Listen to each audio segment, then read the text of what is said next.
want to thank all of you for being here this afternoon. I also want to thank the Bud's Farmhouse Coffee Shop. They are the ones who catered and brought the delicious refreshments. And I definitely want to thank the Roane State Bluegrass Band under the direction of Brenda Luigi. They provided the wonderful music. Dr. Ralph Monday needs no introduction to many of you. He is a professor of English here at Roane State Community College. But I wanted to describe some of his Appalachian background because Appalachian culture and life is the themes of the poems he'll be reading for us today. Dr. Monday, come in. I didn't mean for the door to lock.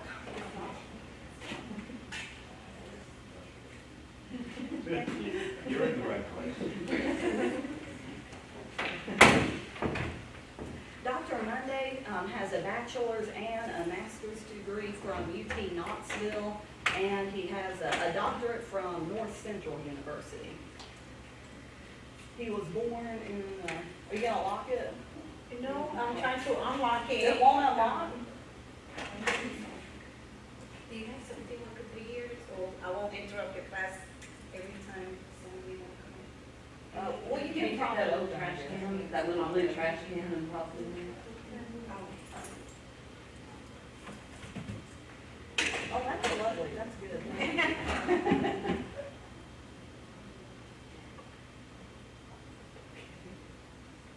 Okay, great.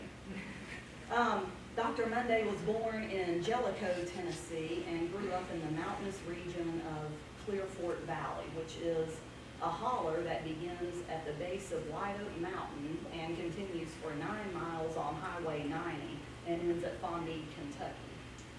The road snakes through a narrow valley no more than a quarter mile wide at its greatest extent, and on all sides mountains tower above. The Kentucky state line was only a couple of miles away, so that Ralph's experience was one of growing up in both Tennessee and Kentucky. As his first 4 years of school were at Fondee School in Kentucky, and he graduated from Henderson Settlement High School, also in Kentucky. Growing up when coal was king, every day he often heard massive explosions coming from high on the mountains and would watch as boulders the size of cars flew into the air and down the mountainsides. Clear Fork Creek ran black as night from the runoff of the strip mines, and the smell of sulfur filled the air. His experience as a native of Appalachia has been instrumental in his work as the landscape, the people, the animal life, and most of all the mountains had influenced his writing. However, he is not just an Appalachian poet, as significant amounts of his poetry is influenced by the modernist tradition. Besides poetry, Ralph has written short stories, essays, news articles, and a college-level humanities textbook. Poetry is his love, however, and hundreds of his poems have been published in over 100 journals in America, Canada, Australia, and Europe. Quite a few have been award winners. His books are All-American Girl and Other Poems, published in 2014, Empty Houses and American Renditions, published in 2015, and here's an example of a copy of that. A Kindle chat book called Narcissus the Sorcerer, also published in 2015. Bergman's Island and Other Poems, published in 2021, and now Book of Appalachia, published in 2023.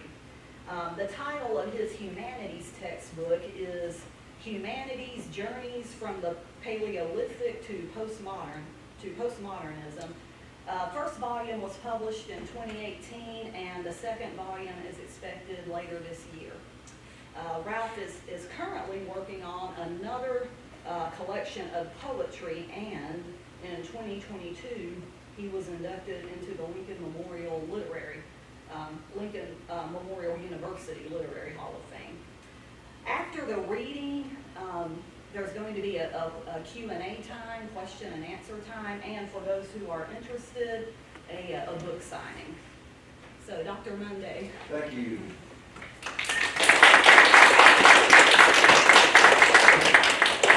Good afternoon all, and especially the students, I'm sure, who were forced to come here. But that's part of the process. Speaking of students, any of you guys out there write poetry? Yeah, got one of you guys up here? Well, no, you really should look into it and take it up. You know, poetry has practical purposes. You know what those purposes are? Poetry will get you girls. All right? It will. Poetry, flowers, and chocolate. You can never go wrong. I'll tell you a true story that happened to me. Well, it's been a long time now because I've been around for a long time here. But this is years ago when I taught some classes for Appalachia. It was an afternoon class like this, and it was a 1020 class, Introduction to Literature. And it was mostly guys with a sprinkling of a few females in the class. So I told the young men in the classroom the same thing, that poetry will give you girls. And I've learned to be careful what I say because you never know how it's going to affect people. Some years later, after that class was over, I forgot all about it, 2 or 3 years, something like that. And I was somewhere here in Oak Ridge on one of the streets here, and I hear somebody yell from behind me, Professor Monday, right? So I turn around, and it's one of those, it's a kid, a young man who was in that class. And he comes running up to me, I remembered him, and he said, "You were right." And I go, "Okay, right about what?" And he said, "You were right, poetry will get you girls." Turns out that there was a young woman in the class that he was smitten on, but he was too shy to approach her and talk to her. So he started writing little poems to her and putting them under the windshield wiper on her car. Today we would call that stalking. And it turns out that they got married. They're probably divorced now. But they got married. So in that instance, at least, poetry will get you girls. All right? So you guys might want to think about that and take it up. What I'm going to do is I'm going to pull up on screen for you some of the poems that I'm going to work with so that you can see them. We go through this. This book, the Book of Appalachia that I brought today that was just recently published, it's divided into 2 parts. The first part is about nature, and then the second part is about people. So it's nature and people. It's based, of course, on my experiences, but the voices of the poems, they're not me. All writers, of course, are influenced by the experiences they have, and we take parts of our own life, and then we recreate things and stir things up in the pot, and some dish comes out that hopefully is it. But there's a lot about Appalachia in here. This is a picture of the ruins of Pondee High School. It's still there, Pondee, Kentucky. And I've written a little something here for you, that the ruined shell is reminiscent of the sense of abandonment that much of the region has endured since the peak days of coal mining and timber logging have long been vanished ghosts. I went to a school just like this less than a mile down the road in Pruden, Kentucky. These early schools in Appalachia were grades 1 through 12, usually with no more than a couple of hundred students in attendance, if that many. And this was common all up and down the valley and all over Appalachia. I mean, if you go up the Appalachian region, especially the Cumberland Mountain part of it, it extends about 450 miles from just outside Birmingham, Alabama, to West Virginia, which Diane is very aware of, I'm sure. So we'll start with one here, and afterwards we'll have a question and answer session if you all like. If at any time you want to ask questions, that's fine as well. So this is from the section called Nature, and the title of the poem is Blood Moon. This moon, orbiting like the cataract in a blind man's eye, russet, coppery, lensed female oldness. It dreams where the universe becomes movie myth, no matter the player's scene, urban, rural, all hear the night owl calling above on experienced wings, for it knows the blood song played above like an asphalt area. In bars, hospital rooms, dance halls where light mimics salvation, uneasiness spreads like flu in a crowded elevator. This moon is a lost mind codex that no one can read. No television prophet can explain. The apocalypse is not bare rock, knowing both savage heat and cold. No, the old doom is filtered through each dark pupil, gazing at the sky's stitched message. So yeah, poetry can be tough sometimes. You've got to read poetry to really begin to understand it. And I've always said that, for me at least, poetry is the greatest of all art forms, because poetry comes the closest to saying what cannot be said any other way. It really, good poetry really approaches the metaphysical questions and ideas because of the special way that poets use language. The language is used very differently than any other way that language is used, prose or anything else.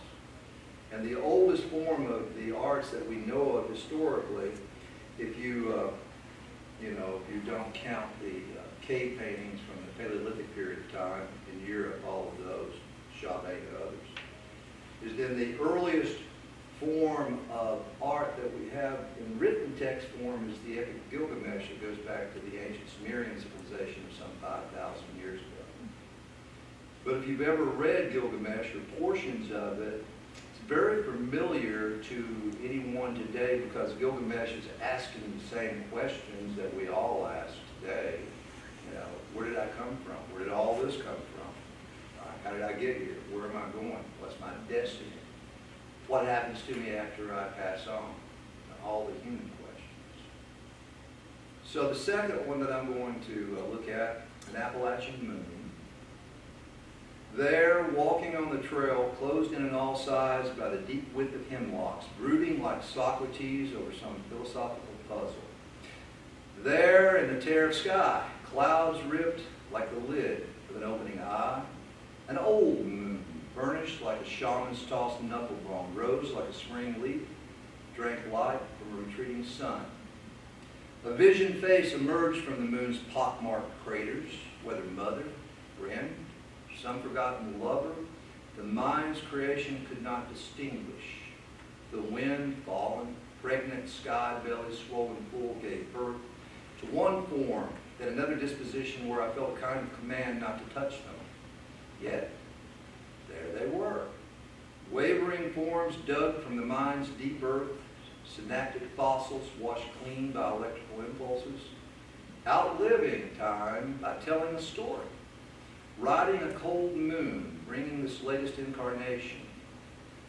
They told that we walk about, but are all inward, internal, boreal whiteness, stilled in the still forest, in communion with ourselves, taught by reflected light that stabs the subconscious and dispels the industrial world. We find something scattered across the sky that we did not know we loved, almost like undiagnosed pains, not understood, for which there is no antibiotic. Okay.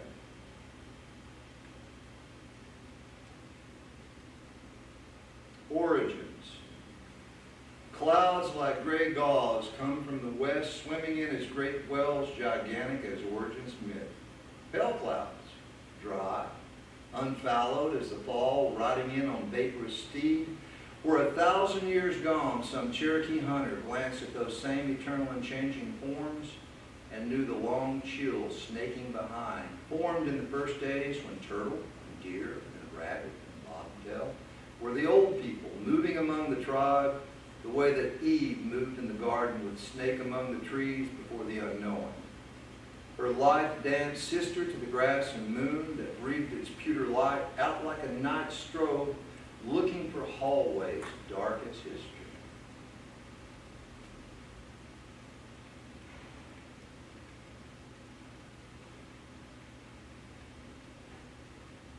Okay, let me say a little bit about this one. There's some poems in here that deal with actual violence that I knew about or heard about or stories about growing up. This is one of those. This was something that happened when, I don't know, I must have been around 10 or 11 or 12 years old, and it involved the United Mine Workers, right, and some disagreements that went on in regard to that. United Mine Workers was a big union that it was formed to help coal miners all over the Appalachian region back in the 50s and 60s for sure. And sometimes there were disagreements about things in regard to what people wanted to do in mining coal or not mining coal, or how money was given and things of that nature. So there's a portion of truth in this poem, but there's also just my own impressions too of a night and a month blended together with what happens at the end of the poem. February wind. There's a February wind blowing tonight out there in the cold. The silence, but for the living air. The owls back on the ridge hooting out something blowing in. The dead pine tree silhouetted against twilight's ridge knows for even the woody dead can sense the living presence, human or some other unseen worldly company there in the black air, the same way that it must have been that time years ago when two men drove to the top of Pine Mountain, didn't heed the wind's sermon, the eulogy poised in the bare treetops, the epigraph of root, thicket, moldered leaves. They didn't listen to the world preacher's sermon, opening the land and pointing straight to Revelation. Drunk, maybe, or secure in their mountain illness, it was said later that they sobbed like babies, begged for their lives, the way of mountain people, the Gothic gossip. No one knew. My brother said he knew who killed them, but he was a drunk prone to exaggeration. Some said it was over money or married women. Others that they were in the wrong place at the wrong time. Still others who said, no, the Bible says when it's your time, no matter what. They didn't listen to that same wind blowing tonight, the shotgun blasts that ripped them apart. Some still shot. Final message, letter from a finger. Their blood may as well have been ink writing the epigraph.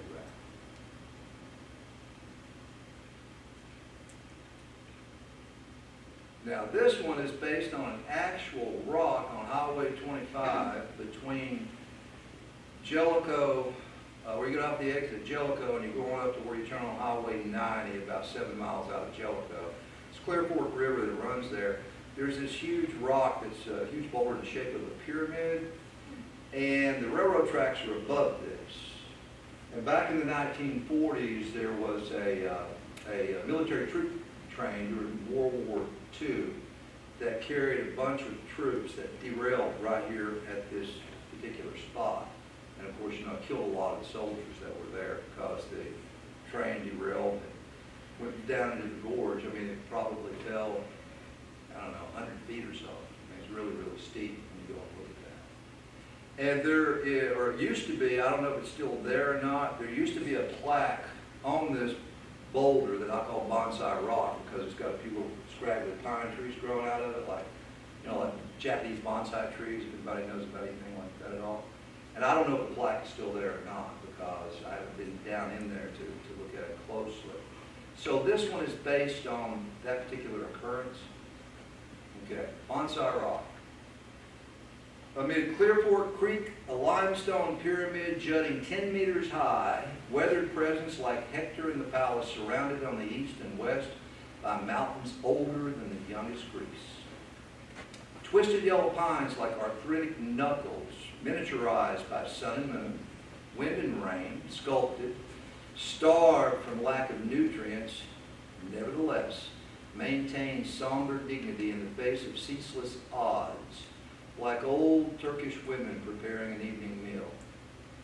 Rock and trees, a symbiosis of organic root, mineral mother, breathing, drinking together, a last eternal supper like Palestinian disciples. Recorded magic, a timeless video needle, the past and present woven together by unrocked solitude, the womb of centuries unheralded by non-cessation of day, night, time enfolded in immortal casement. They stand at the still point. The observance center, making no judgment, giving little advice. Once, in the 1940s, a military train passing high on tracks cut into the side of a mountain derailed, plunged into the flow, the stream. Hundreds of young men would never see Europe. Their blitzkrieg was painted there under the shadow of the stone, the fall from grace absolute. Piteous final cries blended together and merged with the voice of rock and tree. No more to the mated pair than a falcon's gyre in the morning, an owl's lost lament at twilight.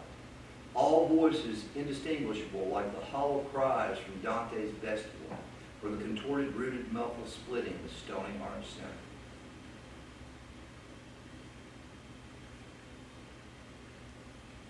This one, March Rain, this one's fairly recent. I think it's a couple, maybe 2 or 3 years old. And this one I was thinking about my grandfather growing up. He was, he had no education. None of my family had any education, matter of fact. I think my grandfather went to 6th grade most. Was a moonshiner at one time. He gave that up, various different reasons. Logger, coal miner. March Rain. In late March, I sit in the woodshed splitting kindling in the ritual of my grandfather. Though I have central heat and air, he would be pleased that I keep the fire like he did, day after day, month after month, year after year. A great storm comes brooding over the mountains. He would have sensed it 3 days before. Born before electricity, the night lit by coal oil lamps, he walked transcendent with all of nature. There's a storm a-coming, boy, he would say. And now he comes to me and speaks as a prophet in ways he never did before. The wind picks up. Blossoms snow down like drifting desert sand. From their white whirl, form takes shape. Blue overalls, brown hat, a short, squat brute of a man. He speaks with transformed tongue. Illiterate, inarticulate, with human books, I could read the clouds, the wind, the sun, the rain, track a squirrel through a knitted canopy, crack black walnuts with my teeth, douse for water with a forked weeping willow stick, raised 10 youngins, had 27 grandkids, seen a flying Jenny back in 1910 come over the mountain like a metal witch, mule plow the lower 40 before dark, carry water from the spring, slop the hogs. There's a storm a-coming, boy. Go put the cows up from the field. Don't get soft with all these newfangled things. I'm going to pass over on this one. Okay, the apple tree. Apples are a really interesting fruit in world mythology. They're all over the place. You guys ever notice that? All kinds of apple symbolism and myth. Deep in the hollow between fall mountains, I went searching for the tree. Backwards, where as a boy I plucked sour, bitter fruit each fall, climbed the tree for possum grapes, mingled the two tastes, lover's kiss gone dry like barren dog days. In my hoary age, I would know youth's revitalization nourished by thought, if not scaly bark. The truck's still womb was warm with civilization's breath. Too long absent from the woods, hands softened by bookwork, city lights, I felt an interloper disturbing the peace as I stepped into forest once plowed field. Rusted blackberry thorns toward my jeans, rapier guardians. Undaunted, I would phantom the fruit in the garden. Through briars and nettles, sage-grass brown as grasshopper spit. Frost crackling like glass with each step, I made my way. Stood before the great tree, big around as an empty sky. Split in two by the firmament's dark humor, fissured like a calved glacier, roots decayed, so that not even a serpent would entwine there. I had been cast out long ago.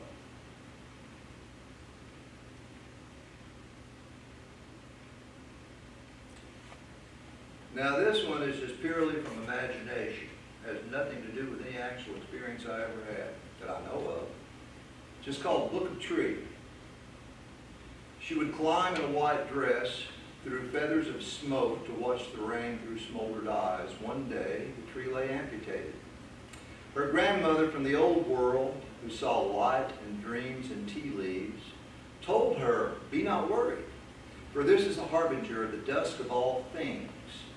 A tree leaves you like a son, a daughter, a wife, a mother. These bruises she taught were blisters scrying up like winged doves through billows of leaf smoke, where the girl could see all the sepia and beige evenings, her tongue caught by a bitter theocracy."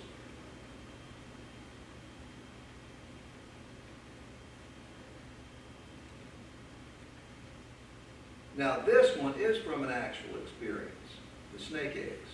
I actually saw this one when I was a boy.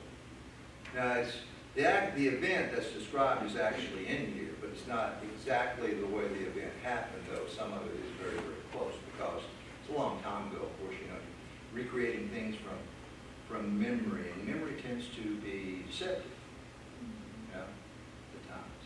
So the snake eggs. Memory become reflection is difficult to bring to any logical conclusion. I was a boy watching my grandfather kill a snake that ate his eggs. The sun was red at the west. "Come with me, boy," his mind spoke without human language. "I will show you something." I followed, my hands wet from recently throwing bran upon one of the barns, where I'd come from my chores of feeding cows that produced milk and butter. He went on in front, me behind, dressed in dark blue overalls, a walking god that knew all the existence riddles. In his burly hand, gripped strong, a pitchfork turned red in the scintillating sun that spoke of harsh language in the midst of plenty. Purpose was there, movement, life still was evident. A snake had to be killed. We walked on, my small treads measuring his, but I did not yet know his compass. He approached the barn cautiously and went strongly in. Smell of hay, manure, cows. There was Josie, Bossy, Comcat, whose teats he had gingerly stroked 1,000 times, and they gave him white life water. They greeted him lovingly. He them. That was not his purpose. The thief against his chickens was found there in a straw-filled box coiled black and serpentine, engorged with its own muted fill. The old man plunged the pitchfork in and brought up a 6-foot-long black snake impelled by its own desires. He should have just stayed in the blackberry patch, the righteous strength said. He had plenty to eat there. Nobody bothered nobody. Nobody bothered him. He carried the writhing snake out of the barn. Neither was pleased. The sinuous serpent soon to be set down to wait for the thunder, the old man to dream of chickens and cows. He carried him back to the blackberry patch where he should have stayed, holding him aloft in a final ritual transfiguration, impelled on the stake of his own desire. My grandfather thumped on his engorged belly. A yellow, milky Yggdrasil stream poured on to the jutted blackberry plants. That will make them grow, he said. He grunted and threw the snake on the rocks. Anybody grow up in Appalachia in the mountains? Well, I know Diane did. Anybody else? It's a different world. It's a very different world, like this one. This is, I suppose, an old wives' tale called Moontime and Blood. The grandmother told her 12-year-old granddaughter, "You can't go in the garden." "Why, Grandma?" "Because you're bleeding and it will ruin the plants. I killed a whole bed of cucumbers once." I paused from hoeing tomatoes and pondered the significance of this conversation and passed from aged female to young girl. The myth of blood. Should we build a grass hut and banish her to the moon lodge for a week? Should we make a mince's mound and call on lost Eve to come and remove the curse? Once upon a time, the ancient Hindus believed that all life is created from the thickened blood of the Great Mother. Once upon a time, the moon moved through the skies and moved the blood of the woman, the tides, like some medieval angel tethered to the planets. And the blood of the people moved with a thick flow.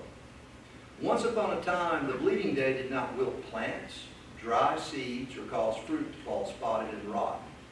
Once upon a time, but not today, as the grandmother hurried her away.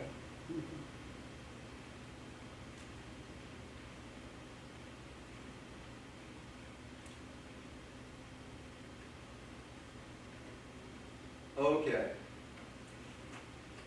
Anybody ever see a chicken killed for Sunday dinner? We got one. I bet Diane has, probably Chris too. More than likely. Right. It's not a pleasant sight, is it? No, I never like to see the chicken killed for Sunday dinner. Matter of fact, I went and, got away from it as much as possible. Abby tells a story, I think it was you, right, about no, was it you that told the story about the chicken? I don't remember. Must not have been you. I'm thinking of someone else. Okay. Light eaters. Autumnal season with its rich belly filled by blood-dark berries, cinnamon tones, amber and umbers, fall and scarlets, grayed, weeping yellows, tree nuts, and fat sleeping mushrooms. All a delight, made pot-bellied by soaking up portly light. This pregnant vision gives way to winter's solemn cello tenors, the encroaching, age-old dark hiding in the bones. Season's slide, carried on the compass of axle tilt toward Earth's darkest night, is but one light eater grinning like the circus clown. All dark, dark streets, dark nights, a dusky black universe swallowing the sun, moon, the light trapped in matter, nimble, luminous needle points scurrying away from the black, black underworld that is every world. Everywhere light eaters all, the dark too much, obsidian dragon that no night can slay. What does this say about the universe? What does this say about pitiful things of crawling, wet flesh? Like the mountain grandmother toting the chicken, the home blade in her hand, thing of colored feathers, dark inside within the damp intestines, the filled crawl, the eggs too, culvert of darkness waiting to explode for a while in feeble light.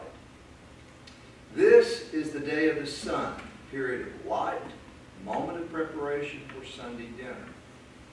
Her gnarled hand stained by the dirt of field's toil, keen blade raised like an Aztec plea to the sun, the solemn time. Ritual conducted in a rock-filled backyard away from children's eyes. Slice of time, of space, of rolling fields, cavernous deserts where lie buried the dreams of men. The chicken, beheaded like a war prisoner, runs comically in circles as a headless horseman. Light released in spurting crimson photons birthed before the earth was born. Geysers of red blood forming a river almost crossed. This aged light eater plucking feathers for a Sunday meal. That's right, Diane. Did you ever see one, Diane? No. No. I've heard stories. Oh, But I've it's never not a pleasant personally sight. seen It's not a pleasant sight. I'm sure it's not. No. Yeah, I'm gonna do that.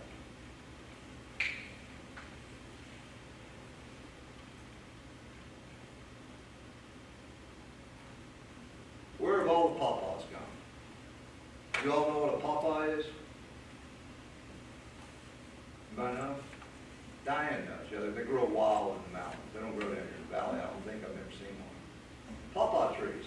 They have a yellow fruit. Have you guys ever seen the yellow mangoes in Kroger? Mm-hmm. Right? That's what they look like, pretty much. And they're really, really very good fruit to eat. They're the only fruit tree native to Appalachia, are pawpaw trees. And I think they're vanishing, or at least I haven't seen one in quite a while. They used to grow, maybe they still do, all over the place in the mountains. And I remember what triggered this point was I bought one of the yellow mangoes at Kroger, and I took it home, and I ate it. I love mangoes. And when I tasted it, you guys ever have the experience when you taste something, it reminds you of something else, or how something smells maybe? You know, senses get all mixed up. I thought, this tastes like a pawpaw. Right? So, being me, I went and Googled it. And sure enough, the pawpaw is in the same family as tropical mangoes. Sure enough, and I never knew that. So, where I grew up on the side of the mountain, and it was an old log house that had been a Civil War post office in the Civil War. So right on the side of the mountain, and down below it, were where all these pawpaw trees grew. Okay? So I went back up there, I think I wrote this poem 5 or 6 years ago, I believe. So I went back up there once, going to look for the pawpaw trees. Of course they weren't there. And this is what the poem is really about. How things that we have known all our lives, they go away and they vanish. But yet they stay with us because memory, the mind is a time machine. Right? We can think backwards to the past, and we can think forwards to the future. That's a type of time travel, which it is. So where have all the pawpaws gone? Halfway up the mountain, just below the broken down garage where the tractor and the rusted truck were kept, in an interior dominated by grease, dust, patina, and ageless imprint of mountain people generations removed from the old country. A young boy would sit in thunderstorms brought by Norse gods or dream of a milk-filled sun. Below this mountain relic, as he walked, there was a place of hewn stone beneath giant hemlocks. Huge mortise and tenon, rectangular blocks lying in ruins as though waiting on some mythical giant to raise them in place, while propped against a tree, leaning sideways, a large stone carved in the shape of an unopened vampire's casket. A mystery. No one knew their origin. Walking on, there was a giant red mulberry tree and pawpaws beyond that. A sacred place where the fruit became the red-tipped nipples of a forest mother. The pawpaws' yellow-tinged breast, trees themselves the body, vine-wrapped limbs, the arms, legs, the bark, sinew, and nerves, blood sap, all in this womb place, this beginning time.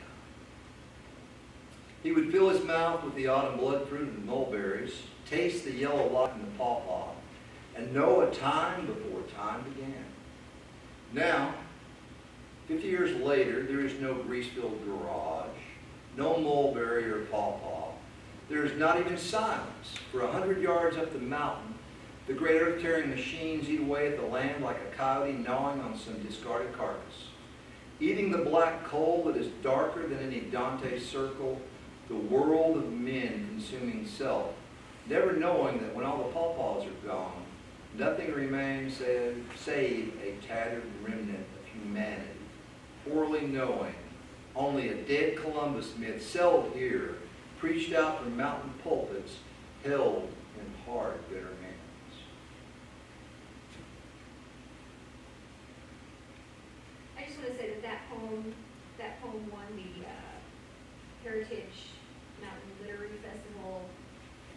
Was that one of them? Yeah, it was. Oh, Yeah. the George Scarborough Poetry Award, Yes, yeah. yes, right. it was.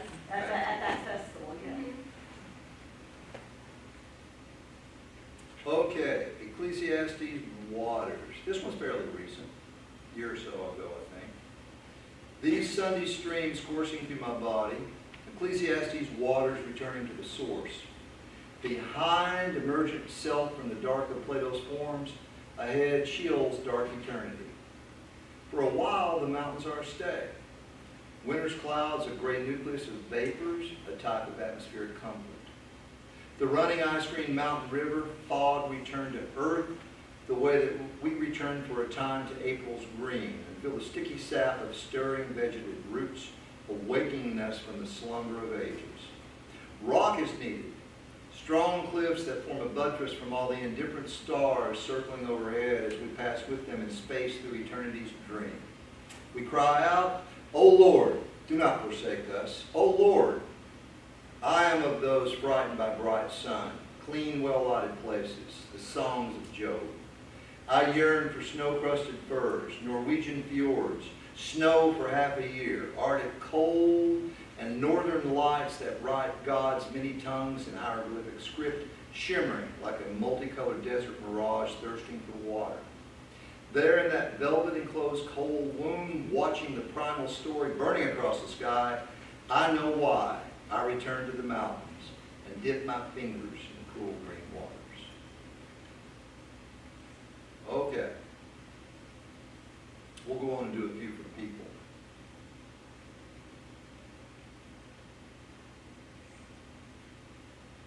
Radio word.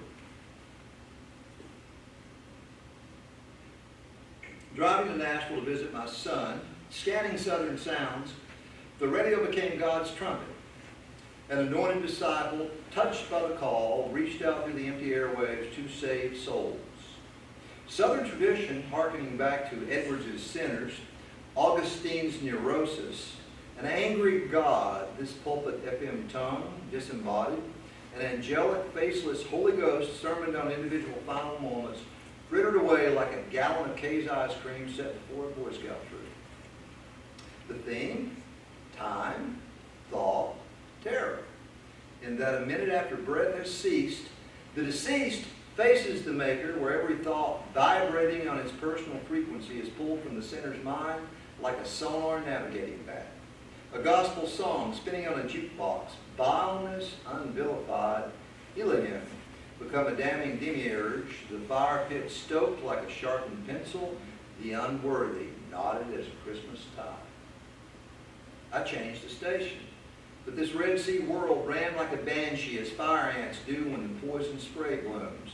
The only demon this solitary voice wanting my soul, my money, to rebate the terrible thoughts. Because lots of times I would say that there are some unscrupulous preachers who only want money. Okay. Anybody ever been to church, seen people handle snakes? Yeah? You and I got a lot in common. We got a whole lot in common. Now, I don't handle snakes myself, and personally, I don't like snakes. Okay? I don't like snakes.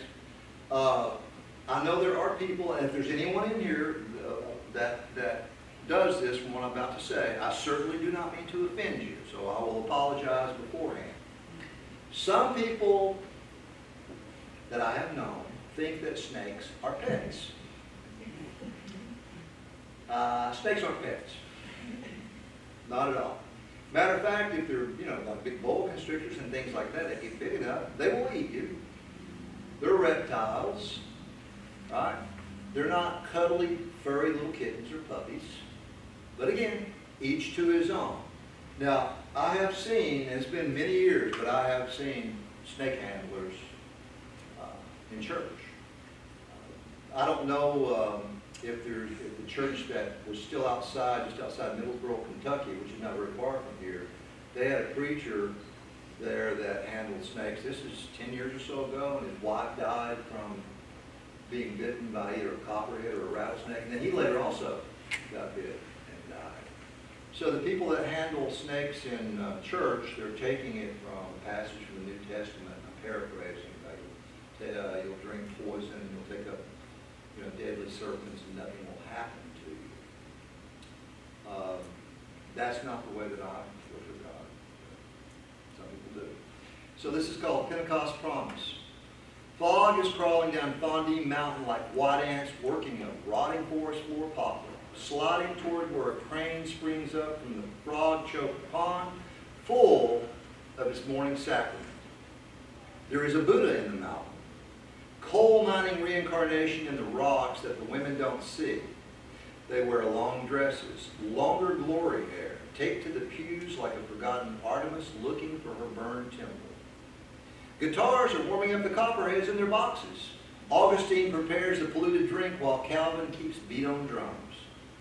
The women don't know why it's so hot, but they like it in their thin dresses, hair falling about their thighs, and the music, and the snakes, and the music, and the snakes. Smoldering August glory days cracked open by a desert. The women dream of figs and dates being teased by mountain messiah, and the music, and the snakes, and the music, and the snakes. They're glued to their pews, listening to the preacher take on his glory, waiting the snake turn.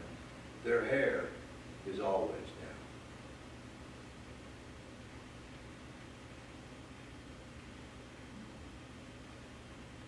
Here, this is another one that deals with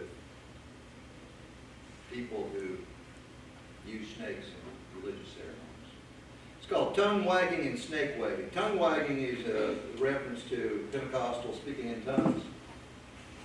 And then snake wagging, of course, is handling snakes. The holler where the church sits deep as Dante's pit. Over in Bell County, across the state line, a preacher's wife died for her faith, bitten by the slithering garden. They cry out in tongues unknown at the time of seizures. Frosted hemlocks frame the woman through the window as she lifts the copperhead where its mouth opens, and the women call out in primal dialect, spirit songs, snake dangerous muse and warning. The snake is the color of new copper pipe, burnished, glowing, twining about her forearm, a vine climbing a disenchanted tree. Around her throat, a big diamondback is strung like a black pearl necklace. Forbidden lover touching the heart from a black core, as did all those backseat lovers the snake exorcises. The songs and the cries and the hieroglyphic vowels vomited from pews to make a hell of nothing outside the windows, for in here, the nothing inside, empty as a cistern in drought, devoutly desires filling by snakes. Song, spoken tongues that no one understands, new lovers sought in the spirit. Snake handling is secret now, the faith outlawed. Bad publicity and media coverage drove them underground as in the time of Roman persecution. One snake per Sunday, some drums mingled with voices, long godly hair, blue denim skirts, empty windows. A trinity of reptiles on Christmas and Easter.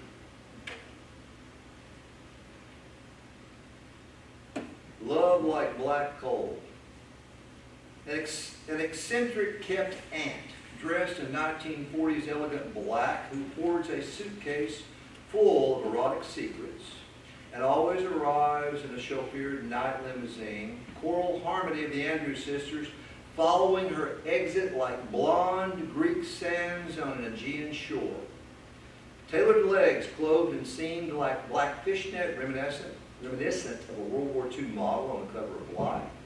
Drinks French Chardonnay from finest crystal. Waits for her lover before ordering and does not think of Bum Bum and Bobo, her sisters. Lost in observing winter sun, floating as a dying coal above an Appalachian mountain for the darkness to settle in, to come in, settle around them as the coal dust covered men gather outside the shack. Untutored Romeos, a few bills clutched in arthritic fingers from years in the deep mine, each in momentous turn, waiting his turn. Okay. Red Jaws. There was Red Jaws sitting on the couch, Mom's half brother, while we waited for his tale. He took a minute, easing into the story like a slow drink of whiskey. I ain't drunk today, he said. Still too early, but there's been many a time when me and a buddy would go through 2 cases of Pabst a day. Start at 10 in the morning, be finished by 6 before dinner. That was before I got too old to float down the river. Jaws ain't never been a mean drunk, Mom said. Nah, ain't no use to fighting, Jaws said. Better to run wild women, get some love. All up and down these hollers, and the women, just find a drunk one in a beer joint. All loose as a goose, buy her another beer or two, and when she was ready to go, offer her a ride home. End up in the woods somewheres in Valley Creek. The stars just a-staring down at us, and them panties would come off. She'd forget about her old man real quick there on Saturday night. Then go listen to the preacher on Sunday morning, still smelling of beer, but so lost in the Holy Ghost, she was as pure as a newborn baby's butt. That was her salvation, what made her a good woman.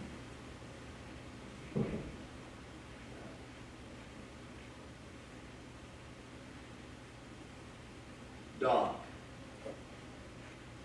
The snow comes like a late day, so quiet, so slow, burdened by aluminum clouds, falling flakes. Our road motoring me to decades past in the Tennessee mountains where Doc was dead. The morning of his funeral, the blizzard came from the east and swirled like a hunting beast toward the west. The car would not start. Sat there growling as some mechanical thing come to life, wanting only to sleep beneath the shrouded snow. The baby was sick and cried the whole way to the church. I was a pallbearer lifting my dead brother from the hearse into the house of remembrance. The mountain preacher was not kind. Speaking of Doc's sins, that it was too late for him, the flames licking now at his trespasses eternally, forever, burning them away like crumpled paper, but not too late for us, as he offered the altar call. No one went. Instead, we filed silently past the open coffin and gazed in wonder at the big cake of makeup on his forehead that did not hide the bullet's exit wound. He looked angry lying there, frozen fury forever set in place like mortared stone. Afterwards, my wife said, "That's the deadest person I've ever seen. This kind of snow never stops."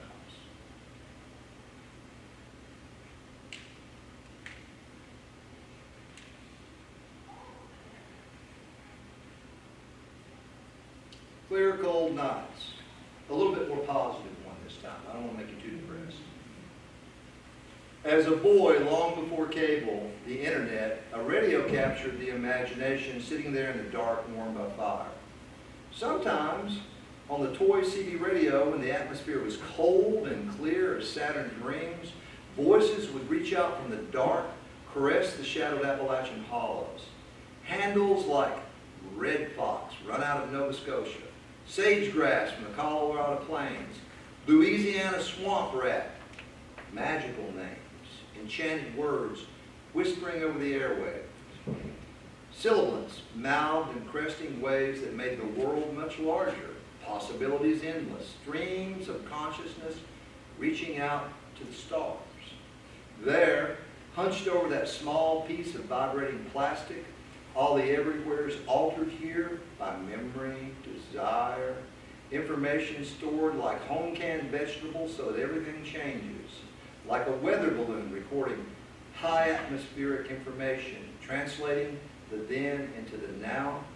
Out there in the black, on clear, cold nights, the truth vibrating like a kite string. Okay, let's see. I know that we plan to go here to around 3 o'clock. It's getting close now. I'll do a few more, or if people want more, I'll do more of those. Now this one is actually based on an experience of mine called the Unbuttoned Circle. My grandmother had this, I've got it too, I still have the tin. It's a fancy tin. That's not a picture of it, but it's one. I should have taken a picture of it, didn't I? But she collected buttons in it, all kinds of buttons. I mean, old people did things like that. They collected everything because they didn't have much money, right? So you didn't always just run out to Wally World and buy something because there was no Wally World. You had no money. There'd be a general store down the road, maybe. That's about it. And so she collected buttons. I have those, and it's really funny because I can. I take that tin of hers, and I'll open it up a few times a year, and it still smells exactly as it did 50 years ago. I mean, it's the smell of home. It brings it back all at once, every single time. So, I'll read this one. Such a simple metal container, my grandmother's round circle box. Old before I was born, the outside enclosed in gold leaf foil, leaves and scrolling decorate the circle, save for one small tear on the bottom side. There, the circle is broken, never repaired. The top is embossed with the same design. When removed, thousands of buttons sit, entombed sentinels, round guardians of vanished rooms. Bits of bony specters, plastic, wood, metal, some two-eyed like a gaping fish, others four-punched holes, all waiting for her missing fingers, the thread stitched to the fabric so that time might be clasped. The smell of half a century gone swirls about. Pin-up smoke signals released only for a moment where the buttons lie in chaotic formation, ready to march. The lid fastened back, beginning seasonings returned, tiny memos never written. They cannot hold fast a perimeter penetrated by dusk. They cannot revive the final revolution. They lie beneath the fastened lid, compasses unbuttoned. What I'm going to do is I'm going to finish with three short poems that are interlocked together, and they're from the work that I'm working on now. There's a lot more here, but I know we're running out of time. And it's from a collection that at least I have tentatively titled Mountain Hauntings, Valley Creek Graveyard, which is a real graveyard. It's actually, the name of it's actually Hatfield Graveyard, but it's in Valley Creek, which is another hollow, right? And so I'm gonna pull that up for you, and okay, there are three characters. Beta Rose is the daughter, Elijah Rose is the father, and Buford Reeves is, well, we'll see what Buford Reeves is. But all three of these voices are speaking from the grave, telling their stories. They're all speaking from the grave. Okay? And the language is very different. I'm going back to my native hillbilly language here, the vernacular, because English is my second language. All right. Beta Rose. My pa always called me a little flower up to the day he got killed in the mines. I was always a good Christian girl, so I couldn't have done such a deed as they said, but they had the papers on me, showed them to me plain as day, so I reckon something must have come down, but me recollection is different. Maybe because my ma dropped me on a rock when I was but little, busted up my head, and they said from that day I was touched. Went around sometimes a-twitching and hollering and calling out to the Holy Ghost when I was in the pasture a-petting the cows and goats, God's little pure creatures. I sure did love the Lord, so as I can't recollect doing the unnatural thing they said I'd done, because Jesus is a-watching up there in the clouds, a-writing in his book to judge the quick and the dead. I would have never in my life got rid of a baby by such an unnatural way that they said I did. The doc up and claimed it was mine after he put on the examination. That and Buford Reeves, who they claimed was my husband and Paul to the child. Only thing is, I never hitched up with Buford. So how could I have brought it into the world in the outhouse? Things they said I'd done can't even be put in the papers. And when I was buried 40 years after, they didn't even put up a slate with my name. And then, to show you the interlocking, here's Buford Reeves' side of the story. They're all telling us their own version of the story. That ever happened to you all in relationships? Okay. Buford Reeves, 1890 is when they died. I worked nothing but a coal miner. That is, when I worked, because I had the disability with the crooked leg since before I was 5. That, and with the nervousness I was born to, made it plumb hard for me to work, because I twitched a lot. But when I did hit a lick or two, ain't no man ever worked harder a day in his life. That's the honest God's truth. And that's why I say that though I was in the barn loft a time or two with Beta, and maybe out by the creek where the squirrels and rabbits frolic, 'twarn't no younger than mine when she died. I did take her over to Williamsburg one time to adjust it over the peaks because she had pretty hair, pretty legs, and he right played at hitching us up. She don't remember as I got her blind drunk on moonshine from Albie Painter's Still, though I never told nobody, and took care of her that night, you understand. So I don't recollect how her pa, Elijah, sniffed it out and blew it up in his head, and I'm a lying here now in a hole out in the woods somewhere, and they all said, poor Buford Reeves, he must have hopped himself to something sassy, because he ain't never been found. And then, finally, let's see what Elijah has to say. He's the father, Elijah Rose. Now, I'm book read because I went up to the 6th grade twice. So I got some sense about me that a lot of others don't have. So the justice over the priest done told me about Beta and that polecat Buford. Now, truth be told, and I swear on the good book, that Beta Rose is as sweet as a honeysuckle flower that the bees settle on. Being touched, she weren't no more responsible for what the papers and the law claimed as it was Buford Reeves that set the whole thing up. He had been a consorting with the preacher's gal. Everybody knowed it. He laid with her like the sons of God, though I don't think she was ever fair. With his seed growing in her belly, she kept it hid from everybody, till Buford put it in the outhouse, and told Veda that something was a-crying out there, and went to take a gander. So that's where they have found her, and my poor Rose, taking the blame for something she never up and did. She too touched to a no. I know that Buford went a ginsenging up on Pine Mountain, even out of season, it being blackberry winter, so I followed him up there without his knowing. Now, being a man of the book, I swear this is the truth. I just wanted to have a little parlay with him, so as I hollered out, "Buford Reeves!" But he was afeared and took off a running like he just seen a hand. Over the creek he went. That's when he fell into that big hole and never stirred again. Now, as being a true man of the book, weren't nothing to do but cover him up. Every decoration day, I go up the holler and up the mountain to lay down a flyer or two.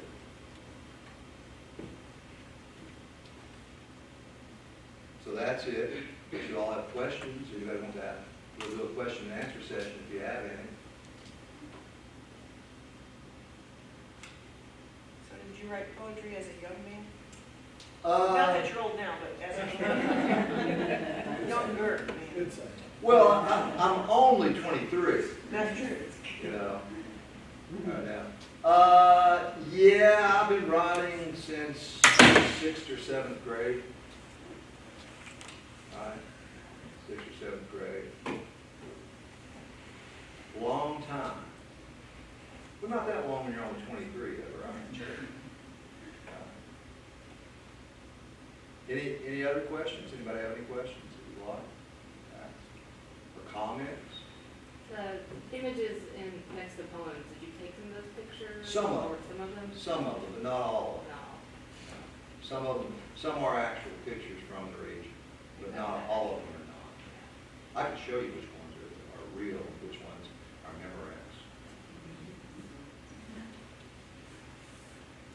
Do you find over time that your inspiration has changed a great deal? I mean, as we get older, I find I get more nostalgic. Maybe that's just me, or is that, do you find that that's the case? I think that's probably common, Chris, because I have a deep nostalgic longing in me, you know, the good old days, you know, and people and places that you knew. I mean, well, you know as well as I do that the world that we inhabit now, it's not the world you and I grew up in or die in. It's not even remotely the same. I mean, it's just like night and day of everything that's happening. The changes that occur. It's like, in many ways, it's like an alien world to me. I mean, other people have some of those experiences. Now, not for the youngins, I'm sure, because they're born into it. They're a postmodern generation. Sounds like a new thread of poems for you, the alien world. Could be. Could be. You know, the alien world, bug-eyed monsters. Yeah. Go ahead. What did you do before you began publishing? What did I do? Just like, I wonder, because if you wanted to publish something yourself, but didn't have the, like, experience or anything to sort of have a solid foundation for becoming a writer like that. Okay, do you write? I would like to. Okay, well, what? Do you want to write poetry, short stories, novel? What are you interested in writing? I would certainly encourage anyone to write. Right. I have written pieces of novels before. It's just Pieces of a novel, is that? yeah, okay. A couple of things. It's just like things I do on the side. It's not. It's a hard thing to imagine like becoming one of the writers or whatever. Well, I'm not the writer, but if you're interested in publishing, you really do need to educate yourself to the publishing industry. And it's changed a lot with the advent of the internet in particular. I mean, Jamie and I think, or was it me? No, Deanna and I talked about this earlier. There's been a type of poetic or just literary renaissance period with the internet. A lot of it not very good stuff, but there's also a lot of good stuff too. I would suggest that you would begin with something like the Writer's Guide.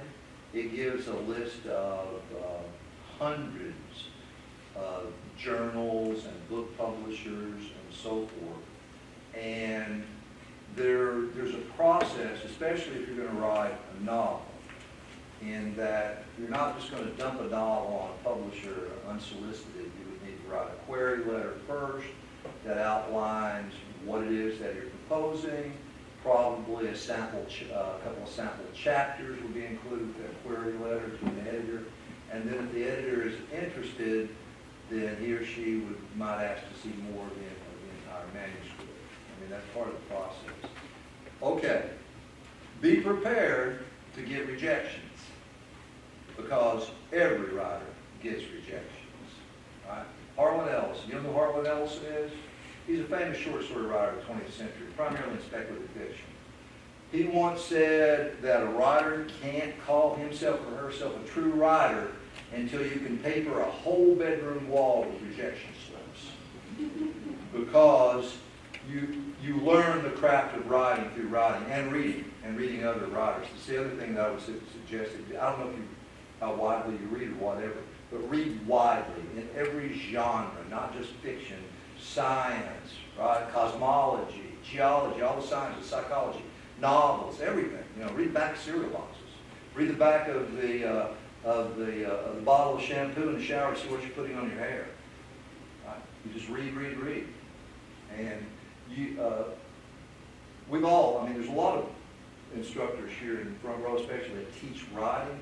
Now, I'm not going to put words in their mouth, but I would at least be willing to bet that the majority of the time when they find a good writer in their classes, they probably discover the person's also a good reader. Is that true? Yeah. Because you just learn by osmosis through reading. Like I never knew English grammar until I had to start teaching it, the formal rules of English grammar. Now I picked it up, I could write correctly simply because I'd read so much. But I didn't know the rules for it at all at that point in time. So those are some suggestions that I would give you. And don't get discouraged. I mean, don't if you want to write, we're probably not going to get wealthy. You know, that's really not what we do. We're not Stephen King or anything of that nature. I think that people that are creative, they create with the love of creation. They create because they have a story to tell or something to communicate that they believe is important. And it's to share. You know, it's to share. That's what it's really about, I think. Sharing with others. Maybe you can help others along the way. Hopefully. Good questions. Any others? So especially in these last three poems, I noticed some wording there that was actually brought to my attention after I first moved down here by my mother-in-law using some of those phrases. So with the wording that you have in these, do you actually have these last ones actually geared toward a certain age range? Because I'm almost positive all these younger students in here have absolutely no idea what a hank is. No, I'm sure you're probably right. Anybody know what a hang is, you youngins out there? What's a hang? I'm pretty sure hate is like a haunt, like a spirit. Yeah, a ghost, a spirit, but that's just the Appalachian vernacular, a hang. I've done been hanged again. I wish that hang go away. I ain't done nothing that hang. Be around hanging me. Yeah, but anybody else, you guys know what a hang is? I haven't thought about any particular age or really even any particular audience. I'm just doing it for myself primarily, you know, and remembering some stories I've heard and trying to put them down, capture them in the best way I can. Hopefully I'll do it in such a way that it'll interest people. But yeah, you can tell the language in these is totally different, right? It's a totally different style, which it is. And it's based on at least, well, it's not based upon, but what I'm doing in having this collection of voices speaking from the grave from a mountain graveyard, that is not original to literature. Edgar Lee Masters did that in Spoon River, collection of Spoon River, back in the early modernist era of the 1930s. But he did it from a small town in Ohio, Spoon River, Ohio. But that's in the Midwest, and I'm setting this in Appalachia, right there at the Tennessee-Kentucky border. So no, I hadn't even really thought about audience. Good question. On that note, you have told people, you write in the modernist tradition, and I do. told everyone, and you say modernist, don't worry if people can understand their poetry or not, they just write, it's up to the people to come up to their level. So, Well, yeah. could that be one? Well, now But if the young one, you know, they can Google it, right? It's really good. They got the world of knowledge at their fingertips now on a smartphone. I mean, we used to have to go to the library, real libraries all the time, you know, for real, and look stuff up and take time and sit down at tables and read. And they're like, oh, here we go. A lot of it's not even true. Majority of it. The modernists, when we talk about the modernist theory in literature, we're talking about the period from about 1910 approximately up to about 1945. Sometimes people say 1914 to 1945, sandwiched between the two great world wars. As people, some of the people that you, or writers you've probably heard of, Ernest Hemingway, he's a modernist. William Faulkner, he's a modernist. Poetry, Wallace Stevens, T.S. Eliot, others, many, many others. And those have been my main poetic teachers in some ways early on. I don't model myself after any of them now, but when I write in the modernist tradition, the modernists were elitists. Now, I'm not really an elitist. I don't have any claim to being an elitist. But the modernists were elitists, and they were all intellectuals. And so we have poetry changed dramatically, well, in fiction too, changed dramatically during high modernism in particular. And it's all the arts. It's not just poetry. It's the novel. It's in painting. It's in theater. It's in everywhere. It's a pivotal period in cultural history in the Western world. And so being elitist and intellectuals, this is what Professor Schoolfield was saying, I think, is that the modernists believed, okay, it's not up to me to bring my work down to your level.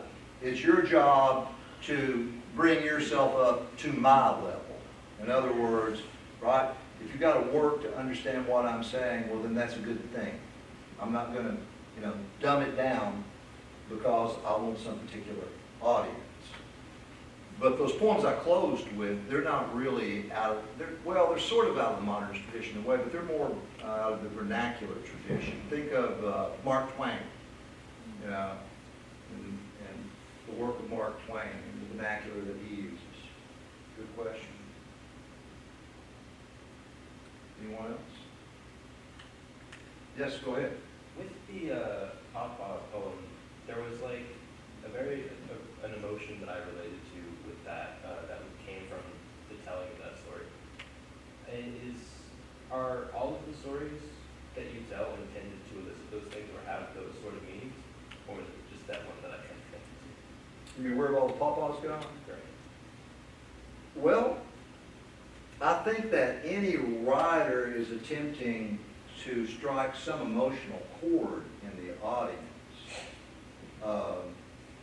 Do you know the poet and editor Ezra Pound by any chance?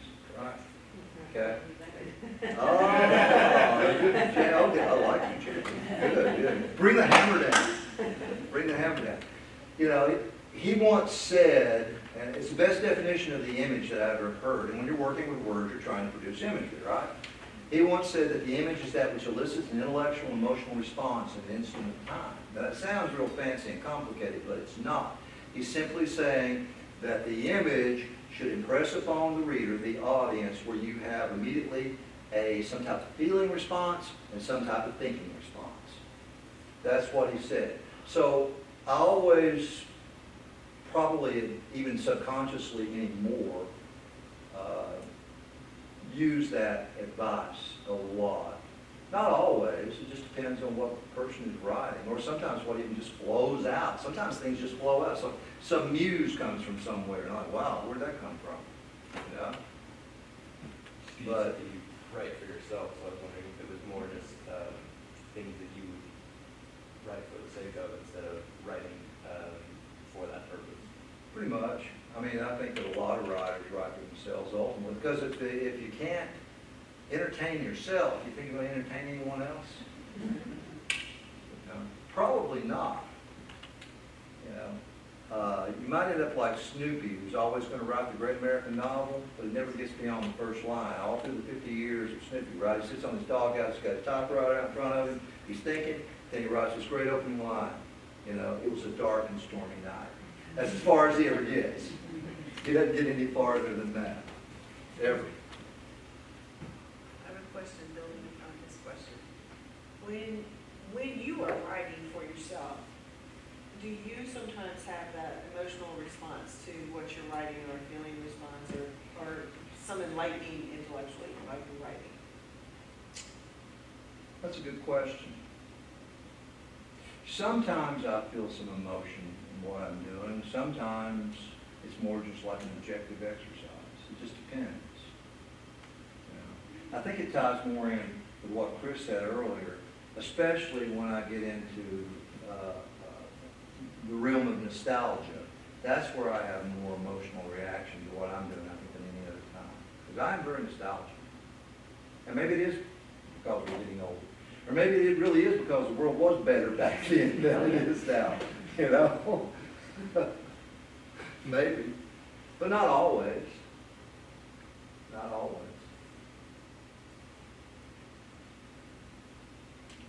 Go ahead. How do you balance reference with like the meat of reference? So like the way when I read The Wasteland or some Ezra Pound poetry, it's kind of like a guide map to go back and read other things because it hits so hard and you're like, well, okay, well, what is he talking about? So how do you balance it so that the reference isn't just confusing, but it guides you? Okay, let me see if I understand this correctly. You mentioned Pound and then Eliot, right? When you say references, do you mean the allusions that they're Yes. using? Is that what you mean? I've read The Wasteland so many times that I pretty much know all the allusions. But I didn't, and no one else did the first time that anyone ever read The Wasteland, right? And if you know anything about Pound, Eliot dedicated The Wasteland to Pound because Pound edited it and cut it down to about half its original size. I once went to the library, the graduate library of Stacks. It's not the movie, you know what I'm talking about. And I read the original that Eliot had written, and it's much longer. And Pound was right; it's much better cut in half. But it's a brilliant poem. Sometimes I do use allusions, right? But an allusion is very, very important in poetry. Remember at the beginning I was talking about how poets say what can't be said any other way, and they do it in a very special way. They use language. So when we use an allusion, that allusion is a reference to anything, a book, a person, historical event, doesn't matter, right? But it has its own contextual meaning somewhere in time and space.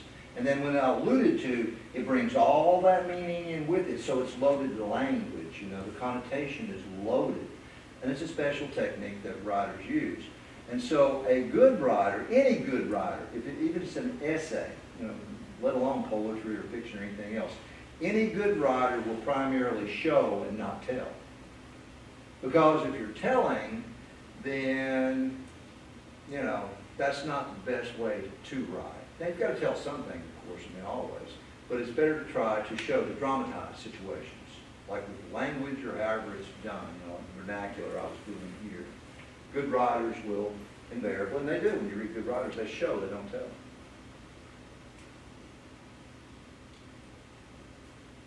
Anybody else?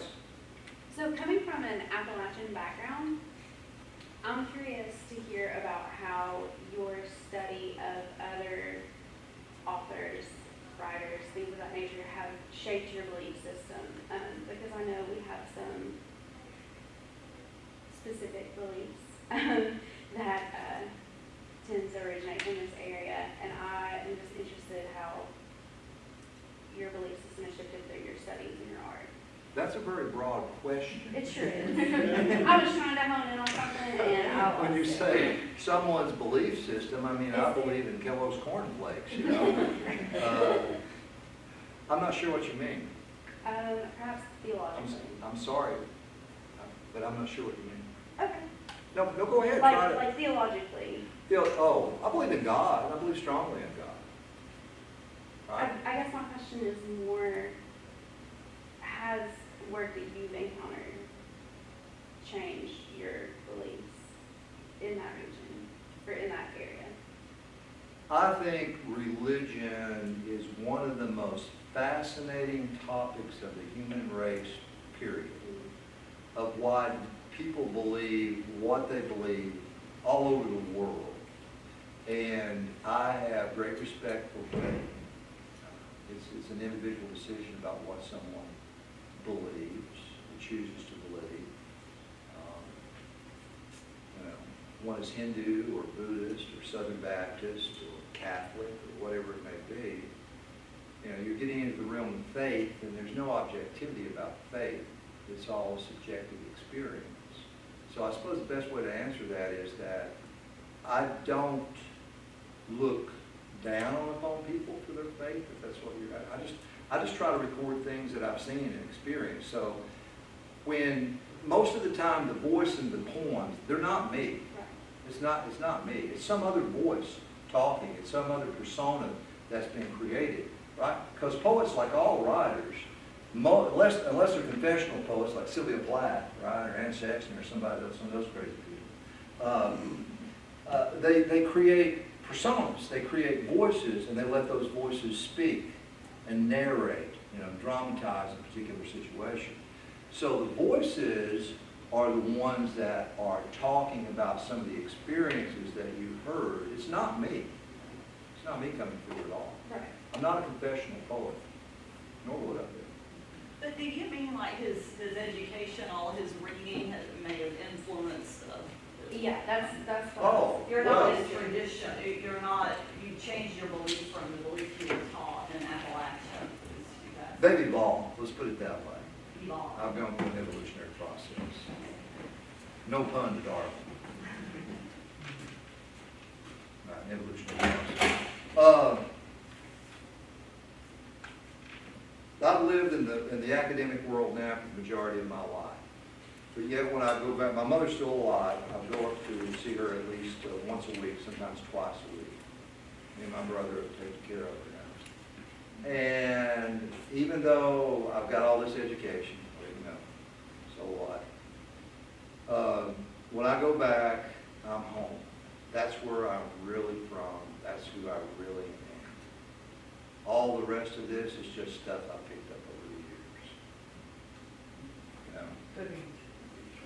Yeah. Just stuff I picked up over the years. Are you that way too in some ways, you think? I think I may have evolved more. I don't know. Oh, okay. Yeah. Probably an interesting conversation there at some point. Any other questions anybody have? I just want to say thank you very much. Thank you, Chris, for coming. Well, if there are no more questions, thank you all for coming. I'm honored that you came. I'm very happy that you came. I have books, if anybody's interested in a book signing. They're only $10 each. Thank you.